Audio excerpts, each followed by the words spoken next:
Hello everyone, ಈ ಒಂದು video railway ಎಕ್ಸಾಮ್ಗೆ ಯಾರೆಲ್ಲ ಪ್ರಿಪೇರ್ ಆಗ್ತಿದ್ರೆ ಅವರಿಗೆ ಯೂಸ್ಫುಲ್ ಆಗುವಂಥ ವಿಡಿಯೋ ಆಗಿರುತ್ತೆ. ಈ ವಿಡಿಯೋದಲ್ಲಿ ನಮ್ಮ ಸೆಂಟ್ರಲ್ ರೈಲ್ವೇಸ್ ಅವರು ಇಶ್ಯೂ ಮಾಡಿರೋಂಥ ಅಡ್ವಾನ್ಸ್ ನೋಟಿಸ್ ಇನ್ನು ಸಂಬಂಧಪಟ್ಟಂಥ ಒಂದು ವಿಡಿಯೋ ಆಗಿರುತ್ತೆ.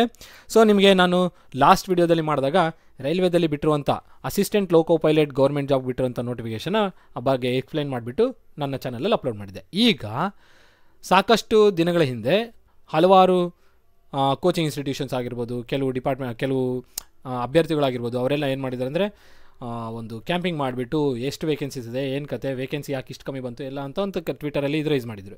ಸೊ ಆ ಒಂದು ಸಂಬಂಧಪಟ್ಟಿಗೆ ನಮ್ಮ ಸೆಂಟ್ರಲ್ ಗೌರ್ಮೆಂಟ್ ಅವರಿಗೆ ಒಂದು ನೋಟಿಸ್ ಇಶ್ಯೂ ಮಾಡಿದ್ದಾರೆ. ಆ ಒಂದು ಏನು ಕ್ಲಾರಿಟಿ ಕೊಡಬೇಕಂತ ಹೇಳ್ಬಿಟ್ಟು ಆ ಒಂದು ಮಾಹಿತಿ ಬಗ್ಗೆ ಒಂದು ನೋಟಿಸ್ ಇಶ್ಯೂ ಮಾಡಿದ್ದಾರೆ. ಇದು ಅಡ್ವಾನ್ಸ್ ನೋಟಿಸ್ ಇಶ್ಯೂ ಮಾಡಿದ್ದು. ಇದು ಬಂದು ನಿನ್ನೆ 29ನೇ ತಾರೀಕು ಇಶ್ಯೂ ಮಾಡಿರೋಂಥ ನೋಟಿಸು.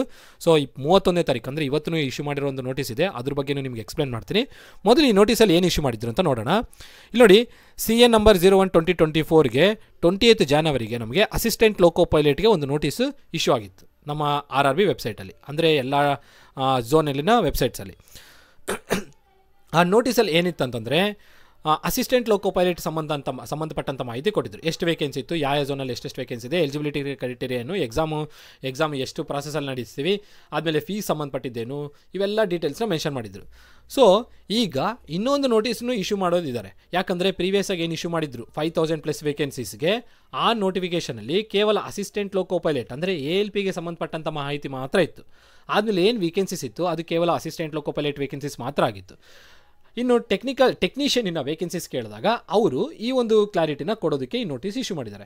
ಸೊ ಅವ್ರು ಏನು ಹೇಳಿದ್ದಾರೆ ಅಂದರೆ, RRB sir currently in the process of finalising the release of another centralised employment notification specifically aimed at the recruitment of technicians. ನೋಡಿ, ಇನ್ನೊಂದು ನೋಟಿಫಿಕೇಶನ್ನು ಮುಂದಿನ ದಿನಗಳಲ್ಲಿ ಮುಂದೆ ಬರುವಂಥ ದಿನಗಳಲ್ಲಿ ಇಶ್ಯೂ ಮಾಡಲಿದ್ದಾರೆ. ಅದು ಯಾವ ನೋಟಿಫಿಕೇಶನ್, ಯಾವುದಕ್ಕೆ ಸಂಬಂಧಪಟ್ಟಿದ್ದು? ಟೆಕ್ನಿಷಿಯನ್ಗೆ ಸಂಬಂಧಪಟ್ಟಿದ್ದು. ಈಗಿರೋದು ಅಸಿಸ್ಟೆಂಟ್ ಲೋಕೋ ಪೈಲಟ್. ಮುಂದಿನ ದಿನಗಳಲ್ಲಿ ಬರುವಂಥ ನೋಟಿಫಿಕೇಶನ್ ಯಾವುದ್ರದ್ದು? ಟೆಕ್ನಿಷಿಯನ್ಗೆ ಸಂಬಂಧಪಟ್ಟಿದ್ದು. And we are planning to release the notification soon.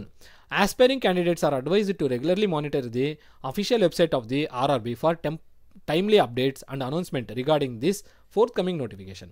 So ಅವರು ರಿಕ್ವೆಸ್ಟ್ ಮಾಡ್ಕೊಂಡಿರೋದೇನೆಂದರೆ, ಯಾರೆಲ್ಲ ಟೆಕ್ನಿಷಿಯನ್ ವೇಕೆನ್ಸೀಸ್ಗೆ ಅಂದರೆ ಟೆಕ್ನಿಷಿಯನ್ ಪೋಸ್ಟ್ಗೆ ಪ್ರಿಪೇರ್ ಆಗ್ತಿದ್ದೀರಾ ಅವರು ಈ ಒಂದು ಅಫಿಷಿಯಲ್ ವೆಬ್ಸೈಟ್ಸ್ನ ರೆಗ್ಯುಲರ್ ಆಗಿ ಫ್ರೀಕ್ವೆಂಟಾಗಿ ಮಾನಿಟರ್ ಮಾಡ್ತೀರಿ ಅಥವಾ ನೋಡ್ತಾ ಇರಿ ಅಂತ ಹೇಳ್ತಾ ಇದ್ದಾರೆ. ಯಾಕಂದರೆ ಆ ಒಂದು ನೋಟಿಫಿಕೇಶನ್ ಯಾವುದೇ ಸಂದರ್ಭದಲ್ಲಾದರೂ ರಿಲೀಸ್ ಆಗ್ಬೋದು. ಸೊ ಆ ನೋಟಿಫಿಕೇಷನ್ಗಾಗಿ ಅವರ ವೆಬ್ಸೈಟ್ಸ್ನ ರೆಗ್ಯುಲರಾಗಿ ವಿಸಿಟ್ ಮಾಡ್ತಾ ಇರಿ. ಸೆಂಟ್ರಲ್ ರೈಲ್ವೇಸ್ದಾಗಲಿ ಅಥವಾ ಝೋನಲ್ ವೆಬ್ಸೈಟ್ ಆಗಲಿ, RRB ಬೆಂಗಳೂರದು ವೆಬ್ಸೈಟ್ನ ಇಶ್ಯೂ ಮಾಡಿ ನೋಡಿದ್ರು ನಿಮಗೆ ಈ ಒಂದು ನೋಟಿಫಿಕೇಷನ್ ಅಂದರೆ CEN 02/2024 ನೋಟಿಫಿಕೇಷನ್ ಬರೋಲಿದೆಯಲ್ಲ, ಆ ನೋಟಿಫಿಕೇಷನ್ ಬಗ್ಗೆ ಮಾಹಿತಿನ ನಿಮಗೆ ಆ ವೆಬ್ಸೈಟಲ್ಲಿ ಅವೈಲೇಬಲ್ ಆಗುತ್ತೆ. ಹಾಗಾಗಿ ಅದು ಯಾವಾಗಾದರೂ ರಿಲೀಸ್ ಆಗ್ಬೋದು, ವೆಬ್ಸೈಟ್ನ ನೋಡ್ತಾ ಇರಿ ಅಂತ ಹೇಳಿದ್ದಾರೆ. ಅದಾಗಿದ ನಂತರ ಇಲ್ಲಿ ನೋಡಿ, ಇನ್ನೊಂದು ಏನು ಮೆನ್ಷನ್ ಮಾಡಿದೆ ಅಂದರೆ, RRB are committed to maintain transparency and provide equal opportunities to all eligible aspirants throughout the recruitment process. So RRB clear ಕಟ್ಟಾಗಿ ಹೇಳ್ತಾ ಇದೆ, ಯಾವುದೇ ಥರದ ಗೋಲ್ಮಾಲ್ ಆಗಲ್ಲ, ಯಾವುದೇ ಥರದ ಡೀಲ್ ನಡೆಯಲ್ಲ ವೇಕೆನ್ಸೀಸ್ ತೊಗೊಳೋದ್ರಲ್ಲಿ. ಹಾಗಾಗಿ ಎಲ್ಲ ಟ್ರಾನ್ಸ್ಪರೆಂಟಾಗಿ ನಡೆಯುತ್ತೆ. ಸೊ ಎಲ್ಲರೂ ಚೆನ್ನಾಗಿ ಪ್ರಿಪೇರ್ ಆಗಿ, ಯಾವುದೇ ಕಾರಣಕ್ಕೂ ಆ ಥರ ವಿಶ್ವಾಸಗಳು ಹೇಳ್ತಾರಲ್ಲ, ನಾವು ಇಸ್ಕೊಡ್ತೀವಿ ದುಡ್ಡು ಕೊಡಿ ಅದು ಇದಂತ ಹೇಳ್ತಾರಲ್ಲ, ಅಂಥ ನಂಬಿಕೆಗಳಿಗೆ ಕಿವಿ ಕೊಡೋಕ್ಕೆ ಹೋಗಬೇಡಿ, ಅಂಥ ನಂಬಿಕೆಗಳನ್ನ ನಂಬಕ್ಕೆ ಹೋಗಬೇಡಿ, ಅಂಥ ಮಾತುಗಳನ್ನ ನಂಬಕ್ಕೆ ಹೋಗಬೇಡಿ ಅಂತೇಳಿ ಇವರ ನೋಟಿಫಿಕೇಷನಲ್ಲಿ ಈ ಒಂದು ಸರ್ಕ್ಯುಲರಲ್ಲಿ ಮೆನ್ಷನ್ ಮಾಡಿದ್ದಾರೆ. ಸೊ ಇದು ಈ ವೆಬ್ಸೈಟ್ ಈ ಪ್ಯಾರಾದಲ್ಲಿ ಮೆನ್ಷನ್ ಮಾಡೋದು ಅದೇ. ಅದಾದ ನಂತರ ಫರ್ದರ್ ಡೀಟೇಲ್ಸ್ ಲೈಕ್ ಎಲಿಜಿಬಿಲಿಟಿ ಏನು, ಅಪ್ಲಿಕೇಶನ್ ಪ್ರೊಸೀಜರ್ ಏನು, ಇಂಪಾರ್ಟೆಂಟ್ ಡೇಟ್ಸ್ ಯಾವಾಗ ಇಶ್ಯೂ ಮಾಡ್ತಾರೆ, ಆದಮೇಲೆ ಎಕ್ಸಾಮ್ ಎಕ್ಸಾಮ್ ಡೇಟ್ ಯಾವಾಗಿರುತ್ತೆ, ರಿಸಲ್ಟ್ಸ್ ಯಾವಾಗ ಇಶ್ಯೂ ಮಾಡ್ತಾರೆ, ಅದೆಲ್ಲ ಮುಂದಿನ ನೋಟಿಫಿಕೇಷನಲ್ಲಿ ಇಶ್ಯೂ ಮಾಡ್ತೀವಿ ಅಂತೇಳಿ 29ನೇ ತಾರೀಕು 1ನೇ ತಿಂಗಳು 2024ರಂದು ಈ ಸರ್ಕ್ಯುಲರ್ನ ಇಶ್ಯೂ ಮಾಡಿದ್ದಾರೆ, ಈ ನೋಟಿಸ್ನ ಇಶ್ಯೂ ಮಾಡಿದ್ದಾರೆ. ಸೊ ಈ ನೋಟಿಸ್ನಲ್ಲಿ ತಿಳಿಸಿರೋದಿಷ್ಟೇ, ಮುಂದಿನ ದಿನಗಳಲ್ಲಿ ಟೆಕ್ನಿಷಿಯನ್ಗೆ ಸಂಬಂಧಪಟ್ಟಂಥ ಒಂದು ನೋಟಿಫಿಕೇಷನು ಹೊರಗಡೆ ರಿಲೀಸ್ ಆಗುತ್ತೆ. ಸೊ ನೀವು ಆ ನೋಟಿಫಿಕೇಷನ್ಗಾಗಿ ಆ ಝೋನಲ್ ವೆಬ್ಸೈಟ್ಸ್ನ ಫ್ರೀಕ್ವೆಂಟಾಗಿ ಚೆಕ್ ಮಾಡ್ತಾ ಇರಿ ಅಂತ ಈ ನೋಟಿಫಿಕೇಷನಲ್ಲಿ ಇನ್ನು ಎಕ್ಸ್ಪ್ಲೇನ್ ಮಾಡಿದ್ದಾರೆ. ಸೊ ಇಲ್ಲಿ ಇನ್ನೊಂದು ನೋಟಿಸ್ ಇದೆ ನೋಡಿ, ಅದೇ ಸೆಂಟ್ರಲ್ ರೈಲ್ವೇಸ್ ವೆಬ್ಸೈಟಲ್ಲಿ ಅಂದರೆ ಝೋನಲ್ ವೆಬ್ಸೈಟಲ್ಲಿ ಈ ನೋಟಿಫಿಕೇಷನ್ ಕೂಡ ಅವೈಲೇಬಲ್ ಇದೆ. ಈ ನೋಟಿಫಿಕೇಷನ್ ಇಶ್ಯೂ ಮಾಡಿರೋ ಡೇಟ್ ನೋಡ್ರಿ, 31ನೇ ತಾರೀಕು 1ನೇ ತಿಂಗಳು 2024. ಪ್ರೀವಿಯಸ್ ಆಗಿದ್ದು 29ನೇ ತಾರೀಕಿತ್ತು, ಇದು 31 ಅಂದರೆ ಇವತ್ತು ಇಶ್ಯೂ ಮಾಡಿರೋಂಥ ನೋಟಿಸ್ ಆಗಿದೆ.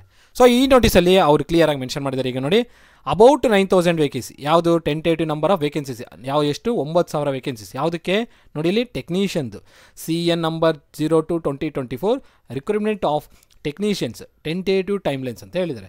ಅಂದರೆ 9000 ಅರೌಂಡ್ 9000 ವೇಕೆನ್ಸೀಸು ಟೆಕ್ನಿಷಿಯನ್ಗಂತಲೇ ರಿಲೀಸ್ ಮಾಡ್ತಾ ಇದ್ದಾರೆ. ಸೊ ಅದರ ಸಂಬಂಧಪಟ್ಟಂಥ ಮಾಹಿತಿನ ಈ ಸರ್ಕ್ಯುಲರಲ್ಲಿ ಇಶ್ಯೂ ಮಾಡಿದ್ದಾರೆ. ಇದು ಇವತ್ತು ಇಶ್ಯೂ ಮಾಡಿರೋಂಥ ನೋಟಿಸ್ ಆಗಿರುತ್ತೆ. ನೋಡಿ, publication of notification in the employment news ಯಾವಾಗ ಮಾಡ್ತಾರೆ? ಫೆಬ್ರವರಿ 2024 ಅಂದರೆ ನೆಕ್ಸ್ಟ್ ತಿಂಗಳು ಫೆಬ್ರವರಿ ತಿಂಗಳಲ್ಲಿ ಫೆಬ್ರವರಿಯಲ್ಲಿ ಎಂಪ್ಲಾಯ್ಮೆಂಟ್ ನೋಟಿಸಲ್ಲಿ, ಎಂಪ್ಲಾಯ್ಮೆಂಟ್ ನೋಟಿಫಿಕೇಷನ್ ಅಲ್ಲ, ಎಂಪ್ಲಾಯ್ಮೆಂಟ್ ನ್ಯೂಸಲ್ಲಿ ಇದರ ಬಗ್ಗೆ ಮಾಹಿತಿನ ಕೊಡ್ತೀವಿ, ಅಂದರೆ ಒಂದು ಡ್ರಾಫ್ಟನ್ನ ತಿಳಿಸ್ತೀವಿ ಅಂತ ಹೇಳಿದ್ದಾರೆ. ಫೆಬ್ರವರಿ ತಿಂಗಳಲ್ಲಿ ಈ ಟೆಕ್ನಿಷಿಯನ್ ಬಗ್ಗೆ ಒಂದು ನೋಟಿಸ್ನ ಡ್ರಾಫ್ಟ್ ನೋಟಿಸ್ನ ಎಂಪ್ಲಾಯ್ಮೆಂಟರ್ಸ್ ನೋಟಿಸಲ್ಲಿ ನೋಡ್ತೀರಾ. ಅದಾಗಿ ನಂತರ ಝೋನಲ್ ವೆಬ್ಸೈಟ್ಸಲ್ಲಿ ಯಾವಾಗ ನೋಡ್ತೀರಾ, ಇಲ್ಲಿ ನೋಡಿ submission of online application March ಅಥವಾ ಏಪ್ರಿಲ್ ಇವೆರಡು ತಿಂಗಳ ಮಧ್ಯದಲ್ಲಿ ನೋಟಿಸು ಇಶ್ಯೂ ಆಗುತ್ತೆ ಅಥವಾ ಅಪ್ಲಿಕೇಶನ್ನು ಸ್ಟಾರ್ಟ್ ಆಗುತ್ತೆ ಅಂತ ಹೇಳಿದೆ. ಅಂದರೆ ನಿಮಗೆ ಎಂಪ್ಲಾಯ್ಮೆಂಟ್ ನೋಟಿಸು ಫೆಬ್ರವರಿಯಲ್ಲಿ ಬಂದರೆ ನಿಮಗೆ ಈ ಅಫಿಷಿಯಲ್ ನೋಟಿಫಿಕೇಷನ್ ನಿಮಗೆ ಮಾರ್ಚ್ ಅಥವಾ ಏಪ್ರಿಲ್ ತಿಂಗಳಲ್ಲಿ ಔಟ್ ಆಗುತ್ತೆ. ಸೊ ನಿಮ್ಮ ಮಾರ್ಚಲ್ಲಿ ಇದೇನು ಔಟ್ ಆಯಿತು ಅಂತಂದರೆ ಮಾರ್ಚಲ್ಲಿ ನಿಮಗೆ ನೋಟಿಫಿಕೇಷನು ರಿಲೀಸ್ ಮಾಡಿದ್ರೆ ಅಂದರೆ ಮಾರ್ಚ್ ತಿಂಗಳಲ್ಲಿಂದನೇ ಅಪ್ಲಿಕೇಶನ್ ಸ್ಟಾರ್ಟ್ ಮಾಡ್ತಾರೆ ಆನ್ಲೈನ್ ಅಪ್ಲೈ ಮಾಡೋದಕ್ಕೆ. ಏಪ್ರಿಲಲ್ಲಿ ಇದು ನೋಟಿಫಿಕೇಷನ್ ರಿಲೀಸ್ ಆಯ್ತು ಅಂದರೆ ಏಪ್ರಿಲ್ ತಿಂಗಳಲ್ಲಿ ನಿಮಗೆ ಆನ್ಲೈನ್ ಅಪ್ಲಿಕೇಶನ್ ಹಾಕೋದಕ್ಕೆ ಶುರು ಆಗುತ್ತೆ. ಯಾವುದಕ್ಕೆ? ಟೆಕ್ನಿಷಿಯನ್ ಪೋಸ್ಟ್ಗೆ. ಸೊ ಇಲ್ಲಿ ಏನು ಸರ್ಕ್ಯುಲರ್ ಇದೆಲ್ಲ ಇದು ನಿಮಗೆ CN02 ನೋಟಿಫಿಕೇಶನ್ ಅಂದರೆ ಕೇವಲ ಟೆಕ್ನಿಷಿಯನ್ದು ಪೋಸ್ಟಿದ್ದು ಸಂಬಂಧಪಟ್ಟಂಥ ಸರ್ಕ್ಯುಲರ್ ಇದು.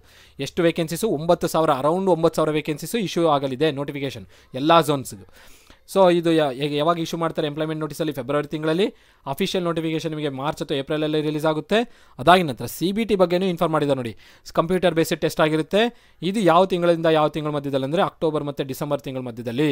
ಸೊ ಮಾರ್ಚ್ ಅಂದರೆ ಏಪ್ರಿಲ್ ಅಂತಂದರೆ 4 ತಿಂಗಳಂದರೆ ಇದು 9ನೇ ತಿಂಗಳು ಅಥವಾ 10ನೇ ತಿಂಗಳ ಮಧ್ಯದಲ್ಲಿ ನಿಮಗೆ CBT ಎಕ್ಸಾಮ್ ಬಗ್ಗೆ ತಿಳಿಸ್ತಾ ಇದ್ದಾರೆ. CBT ಎಕ್ಸಾಮ್ ನಡೆಯುತ್ತೆ ಅಂತ ಹೇಳ್ತಾ ಇದ್ದಾರೆ. ಸೊ ಫಸ್ಟ್ ನಿಮಗೆ ಎಂಪ್ಲಾಯ್ಮೆಂಟ್ ನೋಟಿಸ್ ಬರೋದು ಫೆಬ್ರವರಿ ತಿಂಗಳಲ್ಲಿ, ಆನ್ಲೈನ್ ಅಪ್ಲಿಕೇಶನ್ ಅಥವಾ ಅಫಿಷಿಯಲ್ ನೋಟಿಫಿಕೇಶನ್ ಬರೋದು ಮಾರ್ಚ್ ಅಥವಾ ಏಪ್ರಿಲ್ ತಿಂಗಳಲ್ಲಿ. ಅದೇ ತಿಂಗಳಲ್ಲಿ ನಿಮಗೆ ಅಪ್ಲಿಕೇಶನ್ ಹಾಕೋದಕ್ಕೂ ಡೇಟ್ ಅನೌನ್ಸ್ ಮಾಡ್ತಾರೆ. ಅದಾಗಿ ನಂತರ CBT ಎಕ್ಸಾಮ್ ನಿಮ್ಗೆ ಯಾವ ತಿಂಗಳಲ್ಲಿ ನಡೀಬೋದು? 9ನೇ ತಿಂಗಳು ಅಥವಾ 12ನೇ ತಿಂಗಳು. 9 ಮತ್ತು 12 ತಿಂಗಳು ಇವೆರಡರ ಮಧ್ಯದಲ್ಲಿ ನಿಮಗೆ CBT ಎಕ್ಸಾಮು ಶೆಡ್ಯೂಲ್ ಆಗುತ್ತೆ.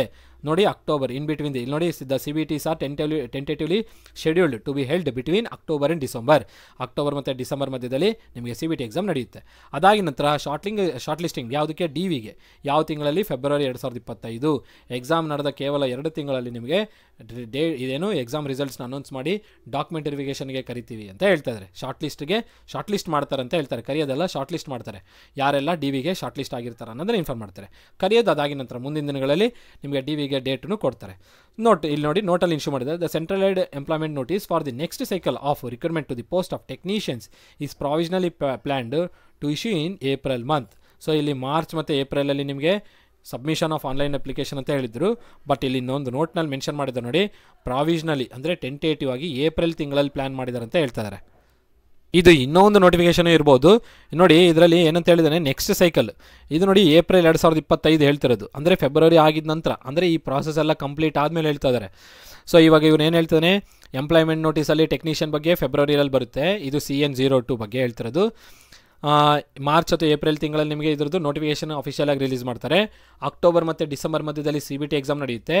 ನಡೆದಿದ ನಂತರ ಅಲ್ಲಿಂದ ಒಂದು ತಿಂಗಳಿಗೋ 2 ತಿಂಗಳಿಗೋ ರಿಸಲ್ಟ್ಸ್ನ ಅನೌನ್ಸ್ ಮಾಡಿ DVಗೆ ಯಾರ್ಯಾರೆಲ್ಲ ಶಾರ್ಟ್ ಲಿಸ್ಟ್ ಆಗಿರ್ತಾರೆ ಅಂತ ಹೇಳ್ಬಿಟ್ಟು ಆ ಟೈಮ್ ಲೈನು ಕೊಟ್ಟಿದ್ದಾರೆ. ಇಷ್ಟು ಅಲ್ಲದೆ ಇನ್ನೊಂದು ನೋಟಿಫಿಕೇಷನ್, ಅದು CEN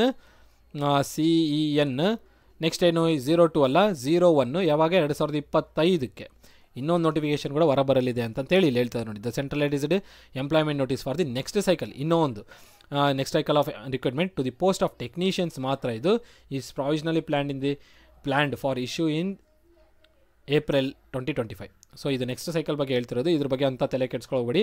ಅಂದರೆ ಈ ನೋಟಿಫಿಕೇಷನ್ ಆಗಿದ ನಂತರ 2 ನೋಟಿಫಿಕೇಷನ್ ಆಗಿದ ನಂತರ ಇನ್ನೊಂದು ನೋಟಿಫಿಕೇಷನ್ ಇದೆ ಅಂತ ಹೇಳ್ತಾ ಇದ್ದಾರೆ. ಸೊ ಇವಾಗ ಒಟ್ಟಿಗಂತೆ ಕ್ಲಿಯರ್ ಆಯಿತು ಅನಿಸುತ್ತೆ ನಿಮಗೆ. ALPದು ನೋಟಿಫಿಕೇಷನ್ ಬಿಟ್ಟಿದ್ದಾರೆ, ಅಪ್ಲಿಕೇಶನು ಆವಾಗಲೇ ಆನ್ಲೈನ್ ಸ್ಟಾರ್ಟ್ ಆಗಿದೆ. ಸೊ ಎಲ್ಲರೂ ಯಾರ್ಯಾರೆಲ್ಲ ಅಪ್ಲೈ ಮಾಡಿಲ್ಲ ಅಪ್ಲೈ ಮಾಡಿರಿ, ಎಕ್ಸಾಮಿಗೆ ಪ್ರಿಪೇರ್ ಆಗಿ ಕ್ರ್ಯಾಕ್ ಮಾಡಿ. CBT 1 CBT 2 ಮತ್ತು CBAT ಇದೆ ALPಗೆ. ನೆಕ್ಸ್ಟ್ ಟೆಕ್ನಿಷಿಯನ್ಗೆ ಯಾರೆಲ್ಲ ಅಪ್ಲೈ ಮಾಡಬೇಕಂತಿದ್ರೆ ಇದು ITದವ್ರಿಗೆ, ಪರ್ಟಿಕ್ಯುಲರ್ಲಿ ಇದು ITದವ್ರಿಗೆ ಅನ್ವಯ ಆಗುವಂಥ ನೋಟಿಫಿಕೇಷನು. ಈ ಸಲ ಏನಾದರೂ ಎಲಿಜಿಬಿಲಿಟಿನಲ್ಲಿ ಇಂಜಿನಿಯರಿಂಗ್ ಅಥವಾ ಡಿಪ್ಲೊಮೋದವ್ರನ್ನ ಇನ್ಕ್ಲೂಡ್ ಮಾಡ್ಬೋದು ಅಂತ ಅಂದ್ಕೊಂಡಿದ್ದೀನಿ. ಇನ್ಕ್ಲೂಡ್ ಮಾಡಿದ್ರೂ ಪ್ರಾಬ್ಲಮ್ ಏನಾಗಲ್ಲ, ಯಾಕಂದರೆ ನಂಬರ್ ಆಫ್ ವೇಕೆನ್ಸೀಸು ದೊಡ್ಡದಾಗೆ ಇದೆ. ಸೊ ಯಾರೆಲ್ಲ ITI ಮುಗಿಸ್ಕೊಂಡಿರೋರು ಅವ್ರಿಗೆ ಇದು ಒಂದು ಸುವರ್ಣವಾದ ಅವಕಾಶ ಅಂತ ಅಂದ್ಕೊಳ್ಬೋದು, ಒಳ್ಳೆ ಅಪಾರ್ಚುನಿಟಿ ಅಂತ ಅಂದ್ಕೊಳ್ಬೋದು. ಸೊ ಟೆಕ್ನಿಷಿಯನ್ ಪೋಸ್ಟ್ಗೆ ಅಪಾಯಿಂಟ್ ಆಗೋದಕ್ಕೆ. ಸೊ ಈ ವಿಡಿಯೋದಲ್ಲಿ ನಿಮಗೆ ಏನಾದರೂ ಡೌಟ್ ಇತ್ತಂದರೆ ಕಮೆಂಟ್ ಸೆಷನ್ ಮೆನ್ಷನ್ ಮಾಡಿ, ಕಮೆಂಟ್ ಸೆಷನಲ್ಲಿ ನಿಮ್ಮದು ಮೆನ್ಷನ್ ಮಾಡಿ ಆ ಡೌಟ್ನ, ಅಥವಾ ಈ ನಂಬರ್ಗೂ ನೀವು ಕಾಲ್ ಮಾಡ್ಬೋದು 9964600913. ಸೊ ಯಾರಿಗೆಲ್ಲರಿಗೂ ಅಪ್ಲಿಕೇಶನ್ ಏನು ಆನ್ಲೈನ್ ಅಪ್ಲಿಕೇಶನ್ ಹಾಕಬೇಕು ಮಿಸ್ಟೇಕ್ ಆಗ್ದಂಗೆ, ಅಥವಾ ಏನಾದರೂ ನಿಮಗೆ ಅಪ್ಲಿಕೇಶನ್ ಹಾಕೋ ಟೈಮಲ್ಲಿ ಡಿಫಿಕಲ್ಟಿ ಆಗುತ್ತೆ ಅನ್ನೋಂಗಿದ್ರೆ ಈ ನಂಬರ್ ಕಾಲ್ ಮಾಡಿಬಿಟ್ಟು ಅಪ್ಲಿಕೇಶನ್ನ ನೀವು ಹಾಕ್ಸ್ಕೊಳ್ಬೋದು. ಅದಕ್ಕೊಂದು ಮಿನಿಮಮ್ ಚಾರ್ಜಸ್ ಇರುತ್ತೆ, ಮಿನಿಮಮ್ ಚಾರ್ಜಸ್ ಅಪ್ಲೈ ಮಾಡಿಕೊಂಡು ನೀವು ಅಪ್ಲಿಕೇಶನ್ನ ನಮ್ಮ ಕಡೆಯಿಂದ ಹಾಕ್ಸ್ಕೊಳ್ಬೋದು. ಸೊ ಅದೇನು ಅದಕ್ಕೆ ಸಂಬಂಧಪಟ್ಟಂಥ ಡಾಕ್ಯುಮೆಂಟ್ಸ್ ಎಲ್ಲ ನಿಮ್ಗೆ ಕೇಳ್ತೀನಿ, ಆ ಡಾಕ್ಯುಮೆಂಟ್ಸ್ನ ಸೆಂಡ್ ಮಾಡಿಕೊಟ್ರೆ ನಾವು ಅಪ್ಲಿಕೇಶನ್ ಹಾಕ್ಕೊಡ್ತೀವಿ, ಎಲ್ಲೂ ಮಿಸ್ಟೇಕ್ ಆಗ್ದಂಗೆ. ಅದಾಗಿ ನಂತರ ಇನ್ನೊಂದು ಹೇಳಬೇಕು ನಿಮಗೆ, ಈ ಟೆಕ್ನಿಷಿಯನ್ ಪೋಸ್ಟ್ಗೆ ನಾವು ಏನು ಕೋಚಿಂಗ್ನ ಸ್ಟಾರ್ಟ್ ಮಾಡ್ತಾಯಿರ್ತೀವಿ, ಕೋರ್ಸ್ನ ಸ್ಟಾರ್ಟ್ ಮಾಡ್ತಾಯಿರ್ತೀವಿ. ಸೊ ಇಂಟ್ರೆಸ್ಟೆಡ್ ಸ್ಟೂಡೆಂಟ್ಸು ಈ ನಂಬರ್ಗಳಿಗೆ ಕಾಲ್ ಮಾಡ್ಬೋದು, 99646913. ಸೊ ಈ ನಂಬರ್ಗೆ ಕಾಲ್ ಮಾಡಿಬಿಟ್ಟು ನೀವು ALPದು ಮತ್ತು ಟೆಕ್ನಿಷಿಯನ್ದು ಕೋರ್ಸ್ ಬಗ್ಗೆ ಸಂಬಂಧಪಟ್ಟಂಥ ಮಾಹಿತಿನ ಪಡೆದುಕೊಳ್ಬೋದು. ಸೊ ಇಷ್ಟನ್ನು ಹೇಳ್ತಾ ಈ ವಿಡಿಯೋನ ಎಂಡ್ ಮಾಡ್ಬೇಕು ಅಂದ್ಕೊಂಡಿದ್ದೀನಿ. ಈ ವಿಡಿಯೋ ನಿಮಗೆ ಯೂಸ್ಫುಲ್ ಆಗಿದೆ, ಕೊಟ್ಟಿರೋ ಇನ್ಫಾರ್ಮೇಷನ್ ಯೂಸ್ಫುಲ್ ಅನಿಸಿದೆ ಅಂತಂದರೆ ಈ ವಿಡಿಯೋನ ಲೈಕ್ ಮಾಡಿ, ಚಾನಲ್ಗೆ ಸಬ್ಸ್ಕ್ರೈಬ್ ಆಗದಿದೆ ಸಬ್ಸ್ಕ್ರೈಬ್ ಆಗಿ, ಹಾಗೂ ನಿಮ್ಮ ಫ್ರೆಂಡ್ಸ್ ಜೊತೆ ಶೇರ್ ಮಾಡಿ. ಸೊ ನಿಮಗೆ ಈ ನೋಟಿಫಿಕೇಷನ್ ಇನ್ನೊಂದು ಸಲ ಹೇಳ್ತಾ ಇದ್ದೀನಿ, ನೋಟಿಫಿಕೇಷನ್ ಫೆಬ್ರವರಿ ತಿಂಗಳಲ್ಲಿ ಇಶ್ಯೂ ಆಗುತ್ತೆ. ಆನ್ಲೈನ್ ಅಪ್ಲಿಕೇಶನ್ ಮಾರ್ಚ್ ಅಥವಾ ಏಪ್ರಿಲಲ್ಲಿ ಸ್ಟಾರ್ಟ್ ಆಗುತ್ತೆ. ಅದಾಗಿ ನಂತರ CBT ಟೆಸ್ಟ್ ಬಂದು ಅಕ್ಟೋಬರ್ ಡಿಸೆಂಬರ್ ಮಧ್ಯದಲ್ಲಿ ನಡೆಯುತ್ತೆ.